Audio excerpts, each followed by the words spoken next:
Welcome to You Rise Me Up, a podcast about Asian Europeans from all walks of life. I'm your host, Ching, a German-born Chinese. Today with me, Kachun To, a serial entrepreneur who was born in Hong Kong and moved to Germany at the age of 6, as the youngest son of a cook and a waitress. Kachun studied industrial engineering at the Karlsruhe Institute of Technology on a prestigious German scholarship. After a couple of years as a management consultant at McKinsey, he co-founded several ventures, among others Mix, a customizable furniture company, which he helped grow to over 200 employees and millions in revenue. His latest business is Bao Gao Club, a dumpling company aimed at bringing real Chinese food to Germany. Kachun and I met as part of the Crazy Tech Asians community, a community for Asians in tech in Germany. Yeah, Kachun, thank you very much for taking the time. It's my pleasure to be on your podcast. We've already talked quite extensively as part of the Business Insider article that I wrote about you. I know that you were actually born in Hong Kong and moved to Germany as a kid. I was wondering, how did you end up in Germany? What's the story behind it? I was born in Hong Kong and moved to Germany when I was 6 years old. And the reason behind it is my parents both were afraid of the future in Hong Kong. We're talking about the 80s, where it was clear 1997, Hong Kong is going back to China. At that time, China wasn't economic powerhouse that we have nowadays.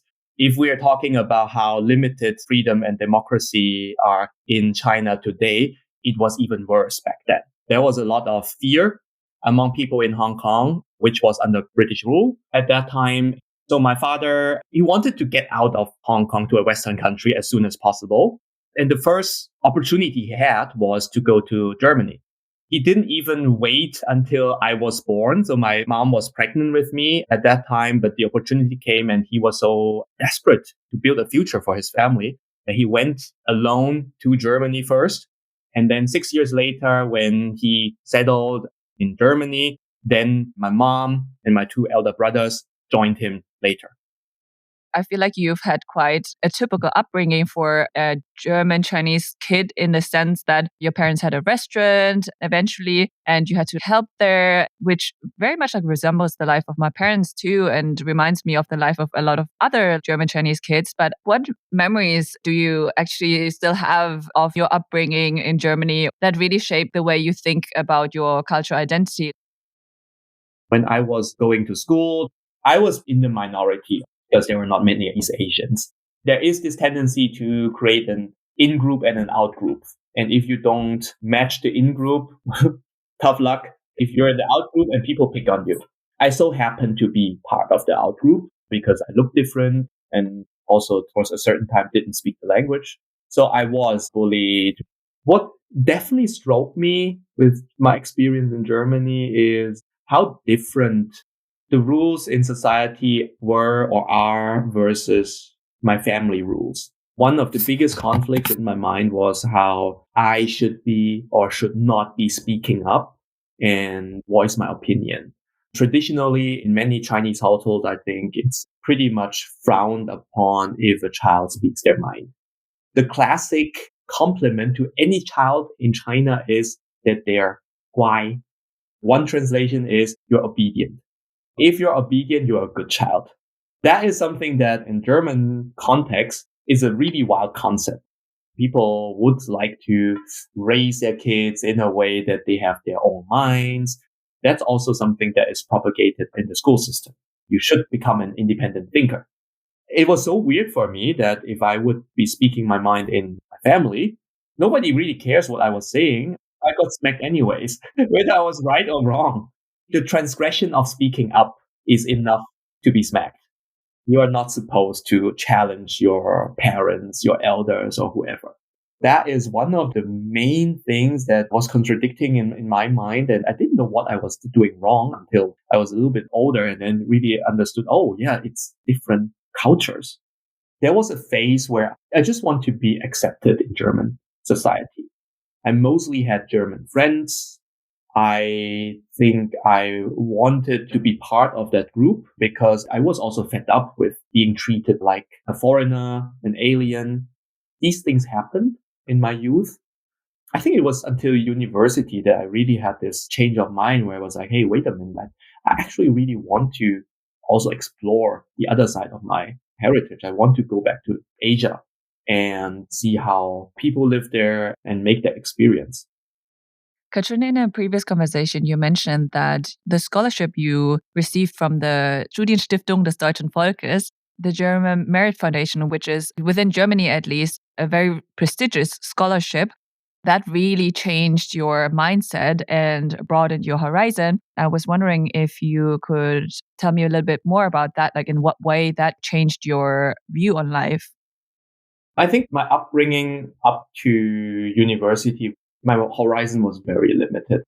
I went to school. My window to the society was through the eyes of teachers and my classmates and their parents, their families, and my own parents. But I didn't really have a perspective on wider society and how society works.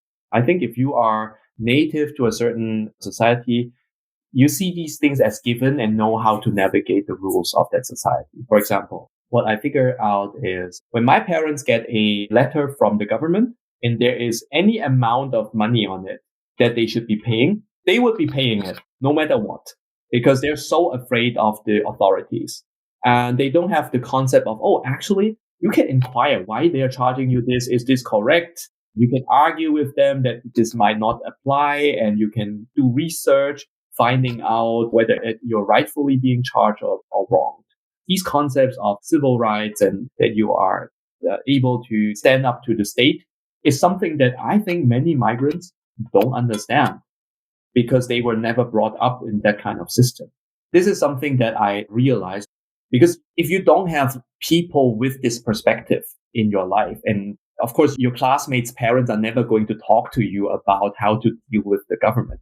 And also, my parents were not friends with people with other professions. So you don't have a real perspective on, oh, what are other professions and parts of society doing in Germany? So I was having a very, very limited horizon back then. Luckily, I was recommended for the Studienstiftung des Deutschen Volkes and was accepted. And the caliber of people and what these other scholarship receivers knew about the world, how they would navigate the world, it was really eye-opening. What they were talking about society, philosophy. For the first time in my life, I thought, oh, wow, all these questions that I had during school when I listened and I wanted to ask some deep, more philosophical question about society and the human condition and all these things. Actually, this is something that in certain circles, people encourage and like to debate about philosophers like Kant and Nietzsche. And that opened the real horizon to me. And it was very helpful to shape who I am today. What you described about going from like wondering about these questions to actually discussing them and being able to talk about it, it very much makes me think of Maslow's hierarchy of needs, how you first need to cover the basics like food, safety, housing, and so on. Then you slowly move on to having relationships. And I always think of these philosophical questions. They're very intellectually stimulating, but they're also somewhere more towards the top of the pyramid, like that small piece that says like self-realization or self-actualization. I always think about that because sometimes I did wonder like, okay, why did I not discuss this previously? And especially like within families like ours that come from a working class background. And I think they're just too busy in the day to day and too busy ensuring their survival to be able to think about these things. Definitely. What came full circle now with the Studienstiftung?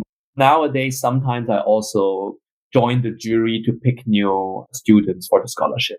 A couple of years ago, I had this girl from Hamburg in my interview. I was interviewing her and I figured out she had a migrant background and her mom is a single mom. She was living with her and her mom also had a disability and couldn't work. So they were basically on social welfare. She was a very good student. And besides her having this tough life, she was still volunteering, helping other migrants to find their place in Germany. So I was really, really impressed by her. I was talking to her about, hey, what are your plans for the future? And she said, yeah, I want to get a PhD. And I was asking her, yeah, that's interesting. Why would you like to do that? And she was like, yeah, I would like people to start listening to me when I say something. I want to get attention. And then I realized, wow, she is a little bit like me many, many years ago. because she had this upbringing and didn't really know a lot about how German society works or society at large. She had these beliefs about, oh, this is the way for me. Getting a PhD is the way because, oh, if you are a doctor in something, people will finally listen to you. I didn't try to discourage her of it, of course, but I was explaining, hey, I think it's really great if you want to become a PhD, but I don't think this is the only motivation that you should have. You should be thinking about, hey, is this a subject that you're passionate about? Is it fulfilling for you to work on this for a couple of years? And these things are more important. I find it both sad, but at the same time so revealing and at the same time eye-opening. Part of me also admires her for her honesty because I think there are some people who would probably have come up with some elaborate answer that is not true to themselves, but at least she knew herself well enough and was honest enough to say like, okay, I want people to listen to me. That also says something about her character. But then the other thing is also such a misconception that people who have a PhD or are better educated, that protects them from certain biases or automatically makes them more intelligent. But I do think that given our society's bias towards education, that there is some truth to it, that it still helps you or propels you forward socially in a way, because I do think that things have changed. Like once I obtained a university education, and especially after I finished my master's at Oxford, that actually did make people listen up and pay more attention in some contexts, which I found very interesting, to be honest. But that is also the reason why I eventually ended up hiding it or like avoiding the topic, because that helped me observe people's character more honestly, because then I would see how they would treat me without knowing anything about me, which I think is way more telling about a person's character. I think this is completely correct what you're saying. These labels, they help you to establish yourself in society. If you have a PhD, people look differently at you. So in that certain sense, she wasn't wrong with it. I was just trying to explain to her, hey, yes, that is one way, but you also need to do it for the right reasons. Is this reason good enough? That is for her to decide. And it's not the only way to get people's attention and get people to finally start listening to what you have to say. There are so many other ways. And to a certain extent, why I mentioned her is eventually I greenlighted her scholarship application and the other jury members also greenlighted. So she is getting it. But why I mention it is once you have contact with people who have a different view and different experiences and know the workings of society, you smarten up a lot. I didn't have that growing up. I think the whole Studienstiftung thing opened many doors. It's not only the peers at the Studienstiftung that were helpful, but Studienstiftung, like your Oxford label, helped me open a lot of doors. Suddenly I had access to people, alumni, and other people who would just listen because, oh, this must be a smart person because they're receiving this scholarship. So I better pay attention to them. So some people, at least, which were out of reach to me, were accessible. And that opened up a lot of opportunities for me at that stage of my life. To a certain extent, I also did a bit of these label hunting. I joined McKinsey, which is, of course, a really nice label to have. Another thing that helps you to be recognized. So yes, I think to a certain extent, everybody is building up a story, a narrative about themselves when they're pursuing a career. I just want her to not only focus on brand names. I completely agree, Kachun, and I think it's a good thing that you talk to her about that as well. It's always easier to say in hindsight, but sometimes I do feel like because of where I come from and also, I mean, our backgrounds are similar in that way, right? Like the restaurant world and working class and whatnot. I feel like it makes you more likely to chase this social recognition in a way, even though I think everyone does it to an extent.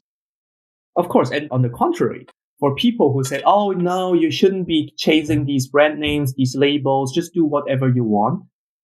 Most of the time, they're in a very privileged position because their parents are medical doctors, the mayor of the town. So they have the connections, they have the network.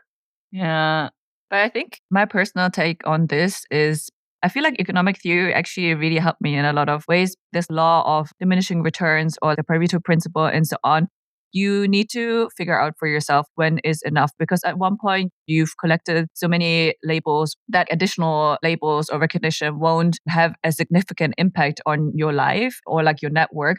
And I think you got to figure out for yourself when enough is enough, because I think for people like us, it is helpful to have labels initially. But like you told her, it shouldn't be your only motivation. But also you got to learn to separate those like functional goals from your personal motivation and intrinsic goals. And you need to decide for yourself when to make the cut and actually say, like, okay, now that I have built this foundation or accumulated the social value I need to pursue my goals or to make it easier for me to pursue my goals, now I can shift the focus on my intrinsic motivation and other goals. So that is my personal view on it. But since you mentioned McKinsey, up until then, you probably had quite a traditional trajectory in the sense that, oh, you had good grades, you won the scholarship, and then you joined like McKinsey, which is a very prestigious management consulting firm. You were there for like a couple of years, but then you decided to move into entrepreneurship.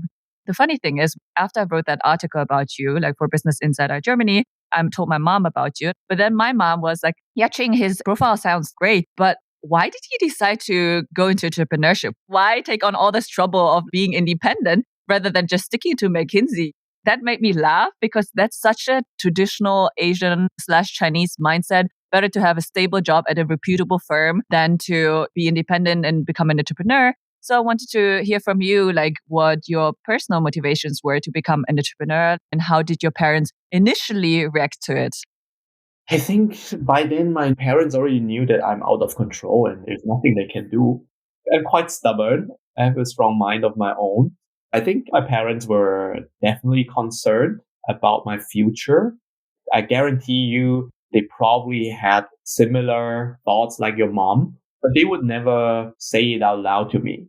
I think I have already proven that I won't be listening. So I think I became an entrepreneur because the alternative of working for somebody else was not very attractive to me. I think that's the real reason. Don't get me wrong. I like to work with other people and I can also work with a superior, but I need to be convinced that my superior is competent. Of course, there are many competent people in large organizations. Don't get me wrong, but so many things can change in a larger setting that you have no control over. There is a certain illusion of safety and security in working for a large company. But nowadays, there's no guaranteed employment, even if you're at a big company. I like to be determining my own fate, have a say in which direction I'm going. That's why I like to work for myself and create something myself. The process of creating something from nothing is also very exciting. You get to call the shots, realize your own vision, your dreams. One of the most satisfying things is if you stand in front of your whole team and you've realized, oh, we are over 100 people. I actually built something. Stubbornness seems to be a quality that a lot of good entrepreneurs share based on my observations. But you have now started Bao Gao Club, which is a business around Chinese dumplings. I was wondering if you could share the story behind Bao Gao Club and your vision around it as well. I figured out after a while that I'm really passionate about food. Even if I'm not being paid, I would still do stuff in food. And the second thing I realized is during the pandemic, people who looked Asian were attacked and there was this Asian hate going around. So I thought, okay, yeah, we somehow need to do something about this. What I identified for myself, what my mission should be is I would like to facilitate more mutual cultural understanding between Chinese and Germans. I figured out there is a certain type of racism towards East Asians that is a little bit different from racism towards other groups. Normally, it's not a violent kind of racism. It's more a subtle kind of racism where people of East Asian heritage are normally not seen as individuals. They're seen as a stereotype. In Germany, oftentimes people use the label something is Asian. There's Asian restaurants. There's Asian food. You can even go into the supermarket and buy something called an Asian sauce. There is also no European sauce. But if you turn this around, it's highly insulting in a way. It's like you going to an Italian restaurant and say, okay, let's have European food. By the way, the Chinese do the same. They have this category of Western food, which is as ignorant. I'm not sugarcoating it. I think most culture have some blind spot where they are putting very simple labels to something that deserves a lot more differentiation. And I think Chinese food is something that is liked by many people, especially dumplings. I think this is a really great opportunity to open the door to people, and some of them who might have been reluctant to hear the stories of the culture and society, by offering great food first. Once you like the food, you want to have the whole cultural experience. You want to know more about the food. Then you can tell the stories about the people behind it, the traditions. And once people understand, oh, this is not just a food, then they see you as a person. So why dumplings is dumplings are uniquely social. Almost every culture and cuisine has some kind of dumplings, Kachun. And people come together always to make them, to cook them, and then eat them with family and friends. It's a food that brings people together. Plus, it's something that is reflected in nearly every culture. So I think this is great as a basis to bring people together. Secondly, what is also great about dumplings is every region in China has their own specialty. So it's really easy to feature different great tasting dumplings and talk about the heritage behind it. So I think by presenting my food in a way that it's not only a food, but a cultural experience, I get to bring people together. You brought up a lot of interesting points. Like every province has its own cuisine, which a lot of people don't know. I think most people in Germany that don't know a lot about the Chinese culture, they associate Chinese food with spring rolls and fried rice or like noodles. But what I also remember, like the fact that you pointed out that oftentimes in Germany, for example, Chinese people that run restaurants here, they would not actually eat the food that they sell because they adjust it to the market and they are not necessarily proud of it. They hide it. Many people who first came to Germany, Chinese, who opened a restaurant, they were just trying to get by. So they would make anything that suits the customer's taste. I think that does something to your own identity. If you are making food that is not representative of what you understand of Chinese food, but you still sell it as Chinese food, that also means you're not very proud of what you're doing. You can see that it also has the effect that the only thing many Asian restaurants are competing on is the amount of food that you get for the least price. I very much agree with that, Kachun. But do you have any examples or anecdotes from your own life in terms of feeling invisible or not being seen as an individual? When I'm not seen as an individual is formerly I was partnering. My last co-founder is a German. His family actually originally come from Poland, and there were meetings with business partners where people were just looking at him. So I was there and I felt totally disregarded. I'm not seen here. I also have German friends who I discuss these things with. And when it's a theoretical discussion about what I find insulting or offensive about these experiences, it's very difficult for them to understand what I really mean. One time, it was so obvious when we went to Greece to vacation together. So me and three guy friends, all three of them look very German. I took a day off from the surfing course because everything was hurting. And then I resumed the day later. So in the meantime, there was a new student joining from Bergisch Gladbach. So me and my friends, we were sitting together around the table. So I would say it was pretty obvious that we somehow belong together as a group. So that guy came, said hi to all the other guys. I didn't know him at that time. He would address my friends in German, asking, does he belong to you?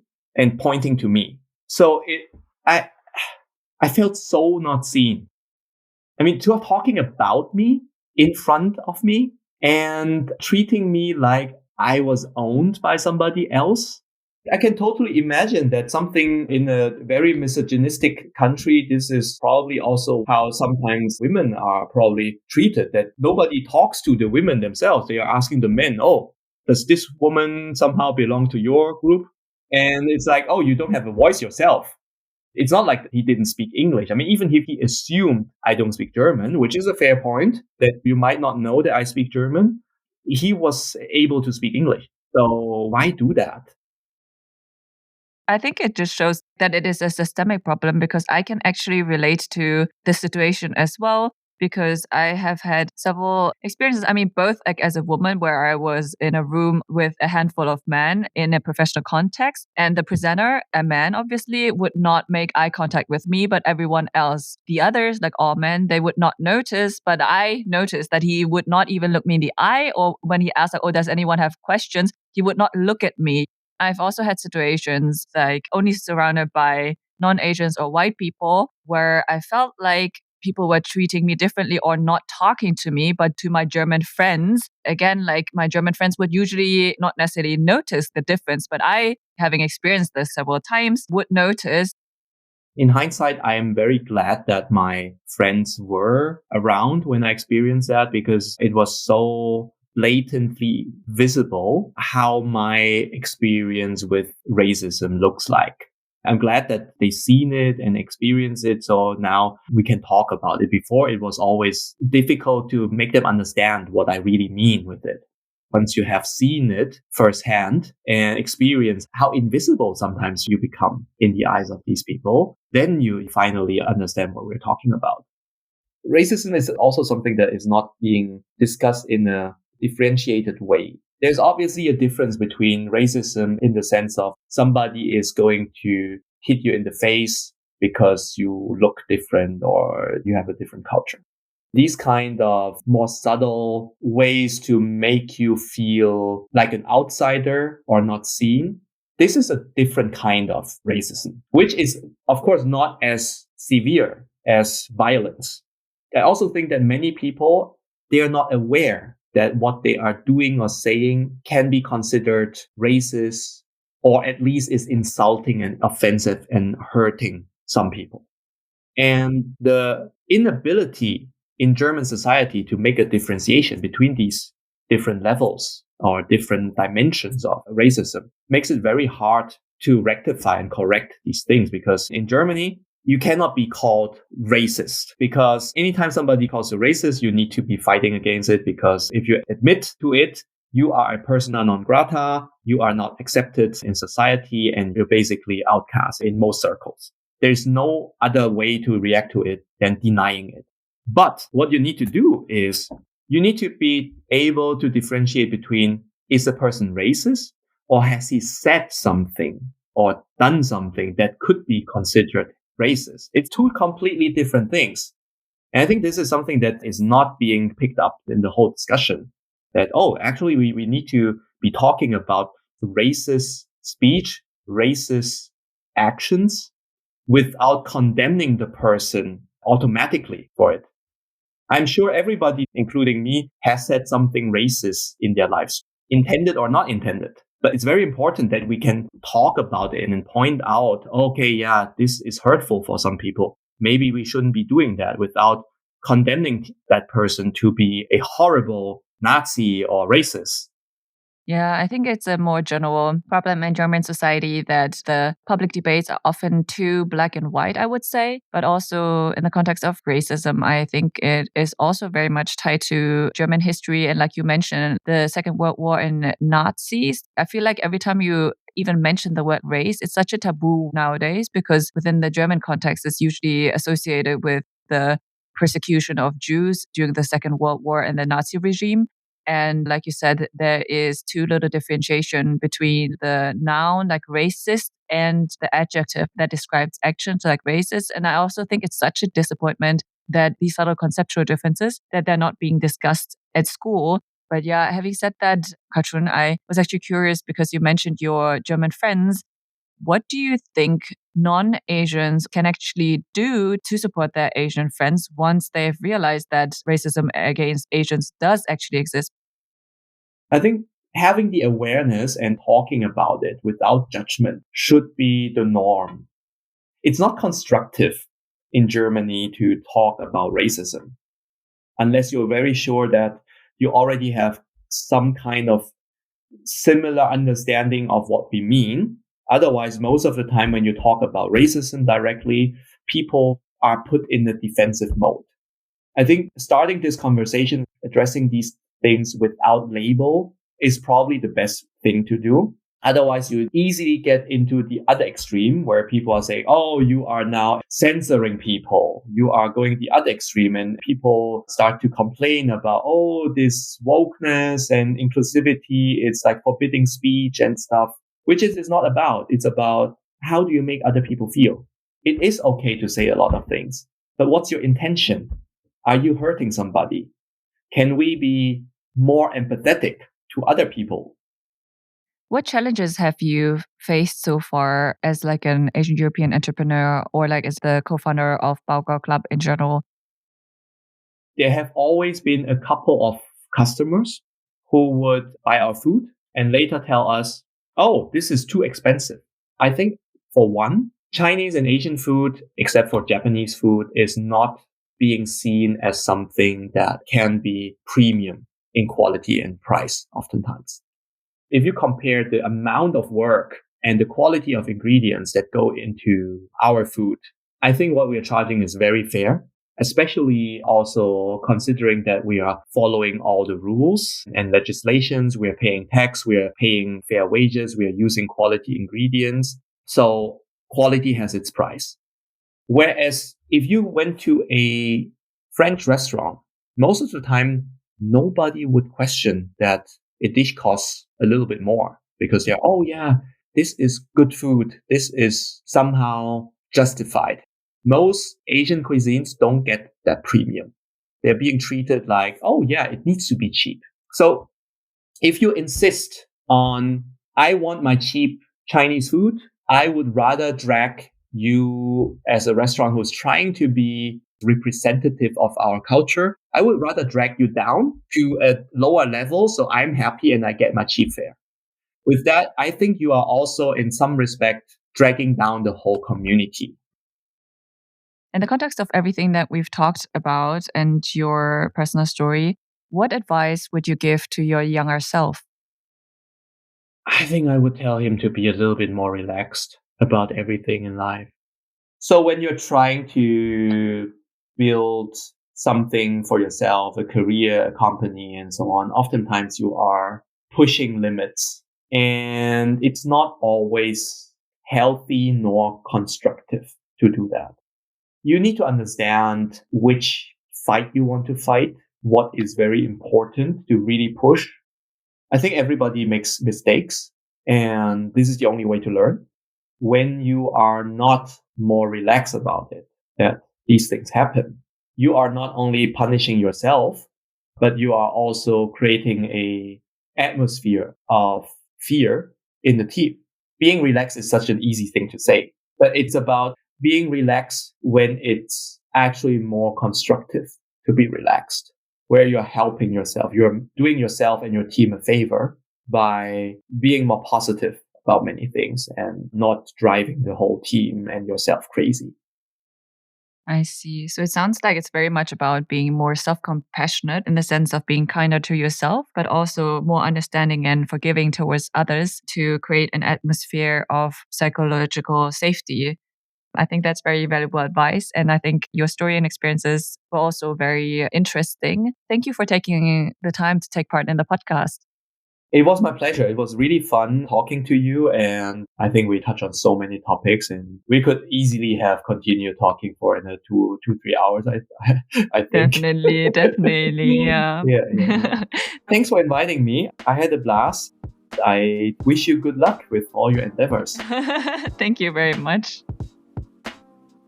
And as always, if you're a listener and enjoyed this episode, I would really appreciate it if you could take the time to rate this podcast or write a review on whatever platform you're listening on.